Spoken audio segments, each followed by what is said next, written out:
Greek Dark Ages. The Mycenaean Greeks were great fighters because they had bronze weapons and armor, and chariots that they could drive into battle. They ruled the area around the Aegean Sea for several hundred years. But the Mycenaean Greeks were facing disaster, although they didn't know it yet.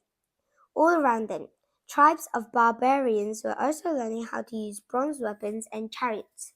Barbarian wasn't a nice name, it was an insult. You see, the early Greeks thought of themselves as very civilized people. They lived in nice houses made out of stone or wood. They had their own kitchens and bathrooms. Greek women stayed home most of the day, supervising the household slaves who did most of the housework and cooking. Some Greek men worked as storekeepers, farmers, or fishermen.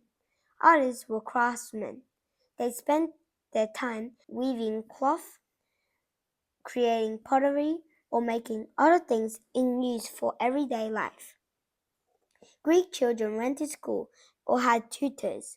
They lived settled, ordinary lives. But barbarians didn't have houses of their own or regular jobs. They couldn't read or write, and they spent their time wandering around from country to country, attacking the people who lived there and trying to take over. The Mycenaean Greeks thought that these wandering barbarians were ignorant, smelly, and uncivilized. They knew that Greek weapons and chariots were the strongest around. They figured that they could protect themselves from any barbarian attack. But they were wrong. Barbarian tribes who lived around the Aegean Sea discovered how to make weapons out of iron. These iron weapons were even stronger than the bronze weapons of the Greeks. They learned how to use bows and arrows and how to throw javelins. Now the barbarians could kill the drivers of Greek chariots from a long distance away, before the Greeks could even get close enough to fight them. Some barbarians even learned how to build warships so that they could attack the Mycenaean Greeks from the sea.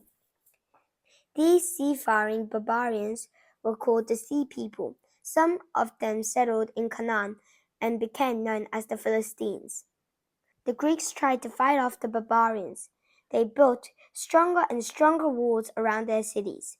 These walls were so strong and so big that we can see them today. But no matter how many walls the Mycenaean Greeks built, they couldn't keep the barbarians out. The sea people invaded them from the water. Other barbarians called Dorians came streaming down from the north. Greek cities were burned and destroyed. Greek armies were defeated. The Greeks fled away from these savage tribes, and soon the only people living in Greece were the barbarians. For hundreds of years, the barbarians lived in Greece, but these tribes were a little bit like a bully who spends so much time fighting that he never gets his homework finished. They put so much energy into battles that they never learned how to read or write. They didn't leave us any written records of their lives. The only thing they left behind them were ruined cities. And so we know very little about Greece during the time that the Sea People and the Dorians lived there. This time in Greece is called Greek Dark Ages because the history of the Dorians and the Sea People is completely unknown or dark to us today.